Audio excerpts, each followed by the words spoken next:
Hello everyone, I am Crawlers and I am finally playing Second Assault DOC for Battlefield 4.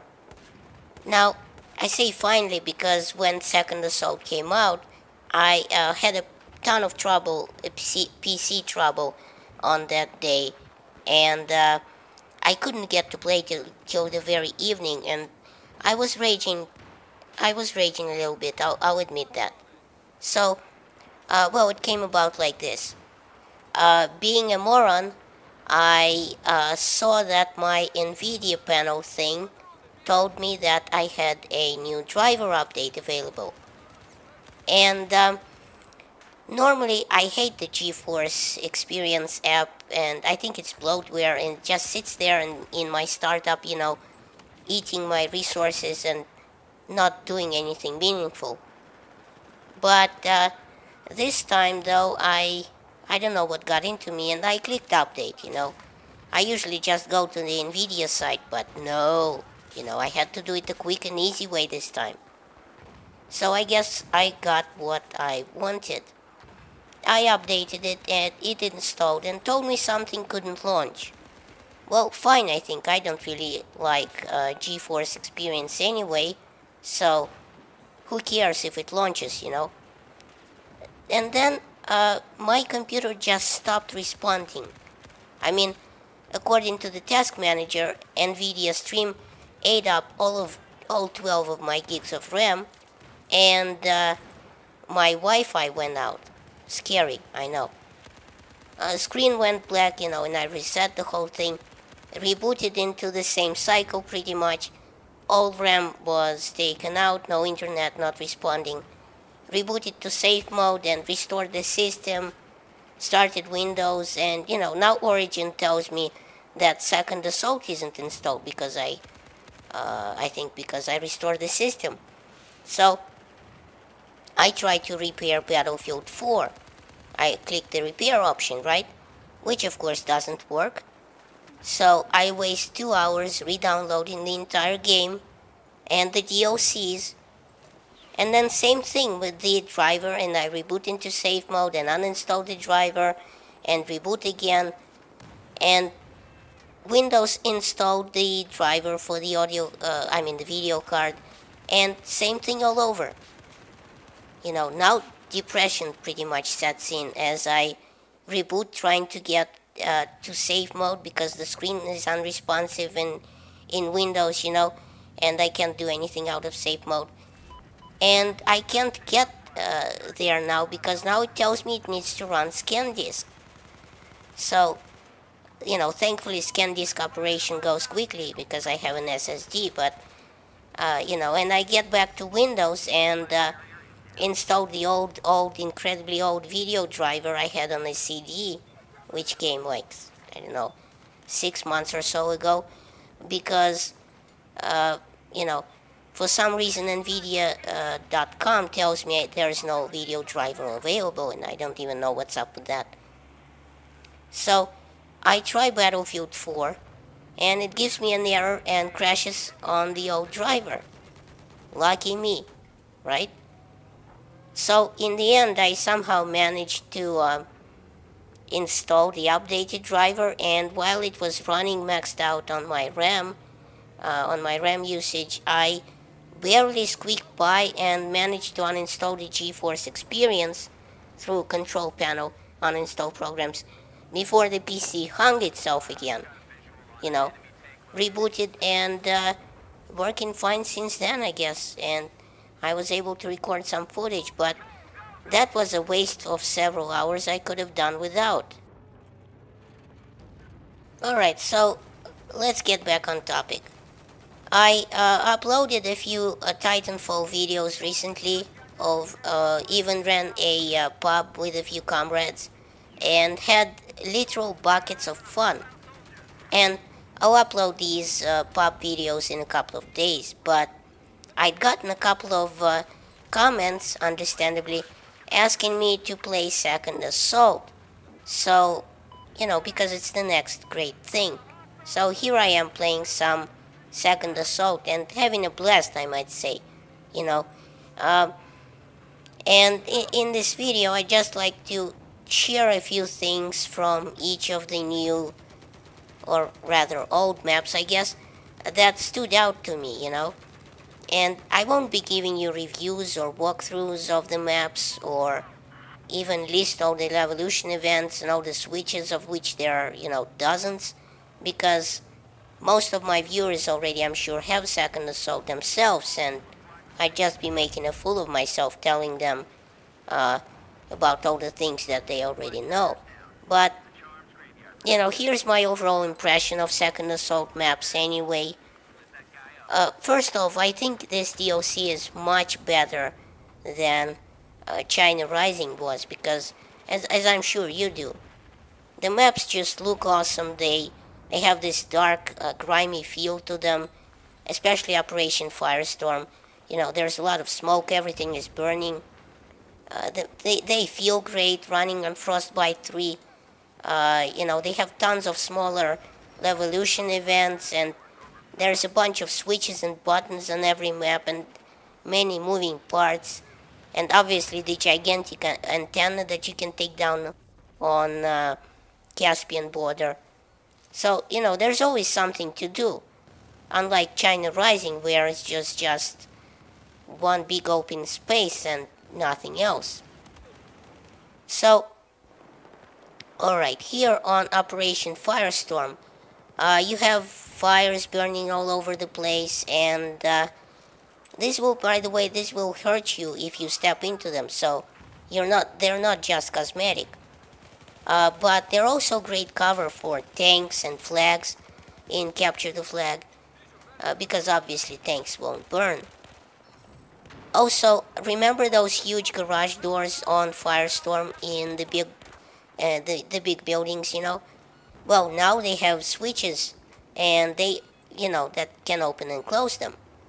Never mind that the wall next to the door is completely blown apart. The door still functions perfectly. You know, generally, Capture the Flag is super nail-biting fun. And the fact that you have a skid loader returning from Battlefield 4, I mean, it just makes this so much sweeter. You know, I already got a roadkill with the skid loader, by the way, but I really don't see the tactical advantage to raising its bucket, which you can do with the left and right clicks to lower and raise it.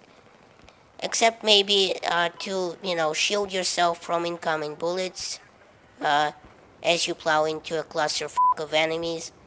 I tried tipping a few tanks with it, but failed miserably and got shot up, so I think this was intentionally overlooked by DICE. Otherwise, this would be just, you know, a circus and not Battlefield. If you could just go around the battlefield and tip every tank you see. And to be honest, I was never a fan of Operation Firestorm in Battlefield 3, but here it seems somehow cooler, more interesting, you know. I don't know if that's just because it's new right now and the novelty hasn't worn off yet. As for Operation Metro 2014, which is the name of the map, although according to Battlefield lore, it actually takes place in 2016 after the nuclear explosion in Paris. It's what you'd pretty much expected the map is. It's a cluster of gigantic proportions, maybe even more so than it was before. They've added a couple of interesting small Levolution tidbits to the map though, like collapsible ceilings and such, and new hallways that you can use to flank the enemy with, and elevators in the center of the map, which you can pretty much flank the entire team with instead of going up to escalators, you know, right in the front door. The new hallways have light switches, and so this presents an interesting tactical element to the madness, where now you can actually outsmart the enemy if you turn the lights off and maybe use a FLIR scope on one of the bullet hoses like the M60 maybe. So, you know, you can waste the entire team. I tell you, I was running the M60 and getting an obscene number of headshots. The weapon is just really good to use on Metro. Besides the usual grenade spam though, people seem to be quickly figuring out that the bouncy grenade, the LVG, will bounce off the walls like flubber pretty much and go around corners like a noob-seeking missile. So, needless to say, you want to take the M60 and Rambo through the other team like a madman. And the fact is that the M60 has a first shot multiplier of less than 1, meaning you can burst fire the weapon pretty nicely and be reasonably accurate with it. Not that you have to be a surgeon at this distance, you know. And another very useful tool on this map becomes the XM25 Airburst. For those situations when you are being spawn raped by snipers in the windows and you can't be too precise with the rifle and you need to push them back, this is an awesome tool for scraping them out of their hidey holes. But let's move on here again. I was never a fan of Caspian Border in Battlefield 3, but Second Assault seems to have spruced it up quite nicely. There's a few things to do here, most notably probably raise the barricades in the center of the map, which is done by a switch, pressing a button right next to the gate. Besides the barricade, the center of the map is now divided nicely by this huge cement wall running the whole width of the map and a couple of small infantry-sized holes in it. And at the other end, it also has a heavy blast gate that you can close. There are nice towers along the wall where all the sniper pussies seem to want to camp. Good for them that each tower has metal blinds you can lower, but this won't protect them from a direct hit from a tank, which will completely shear off the top of the tower, along with any heads inside. Having said this, the towers are a nice way to take a break from the armored combat and the infantry fighting and camp a little bit, you know. Pitch a tent and maybe toast some marshmallows. Problem is, you are vulnerable not only from snipers from the other towers, but also people coming up the stairs and climbing the tower after they obviously see you on their kill cam, you know. And to remedy this, I recommend a well-placed claymore directly in the doorway below. Now, I probably scared you with all this talk of the towers, and you probably think that Caspian is now a sniper's paradise, but you have to understand, the snipers are not completely untouchable in the towers. In fact, one of the best ways to get to them is because most of the pickup guns on this map seem to be multiple grenade launchers, and there's a couple of them. So, you know, you just aim and fire, put a couple of grenades in the tower, and that's it. No more snipers. Now, one of the achievements directly connected with Caspian Border, or Operation Firestorm for that matter, is to unlock the gold sniper rifle. Because it's a bit tricky, I will mention it real quick here. You need to get 5 kills off the tower in Caspian or Firestorm and a sniper rifle ribbon in 1 round. And what they don't mention though is that the tower is not one of the towers in the middle of Caspian, because that would be too easy. No, you have to climb the antenna, that gigantic antenna, which now has moved to flag D on Caspian. And you climb the antenna by operating a small lift or elevator for you Yanks which will deliver you about halfway there. From then on, you can climb the rest of the way using ladders to snipe people below and to unlock the gold sniper rifle. Trouble is, most people now know that you're trying to unlock the goal, and they will take down the antenna at the very beginning of the round. By the way, after the antenna falls down, it creates this cool hollow tunnel from D-flag, which you can use as cover, using what's left on the antenna's hull, of the antenna's shell, I should say.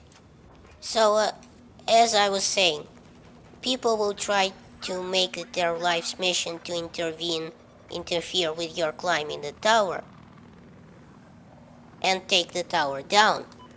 Now, this isn't a scripted event, meaning you can trigger it as a player.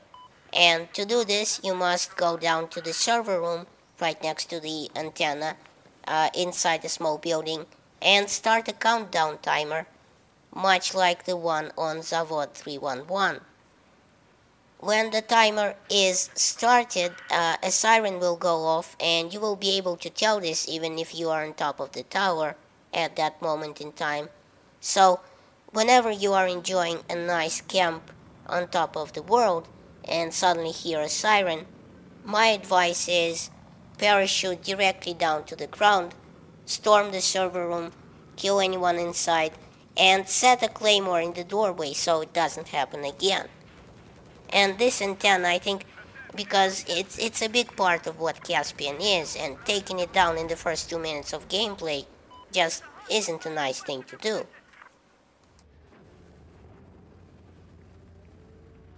As far as Gulf of Oman goes, well, everybody likes Gulf of Oman, don't they? And I'm not an exception to that. The map seems kind of to be similar to what we had before, and I mean, why mess with a classic, right? The only big change that requires mentioning, I think, is probably the Sandstorm Revolution event that rolls in from time to time.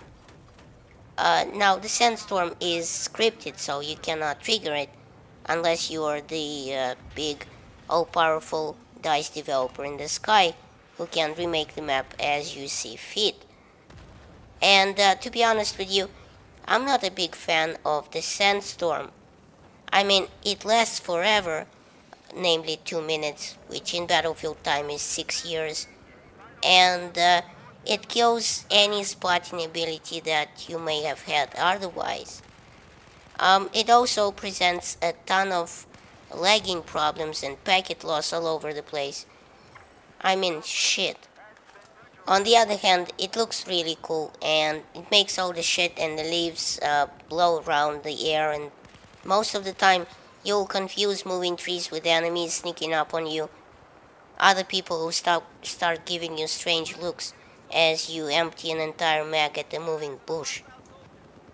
Other than that, the annoying crane in the construction area can be taken down now, which will stop the sniper camp fast, at least until they figure out that they can climb the roof of the hotel again.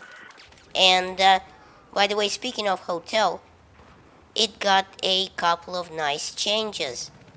Namely, you can now use the elevator to get to the roof, as opposed to the ladder on the side of the building that went on forever and ever.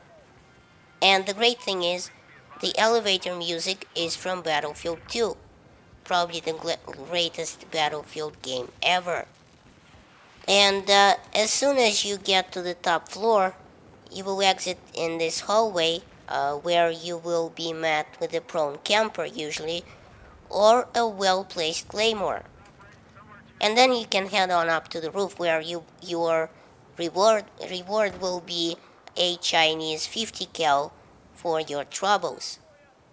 Another very cool attention to detail is, well, very cool, is that the wind and all the crap in the air that's because of the sandstorm will get a lot lighter if you go prone on the roof, because it is protected by small edges all around.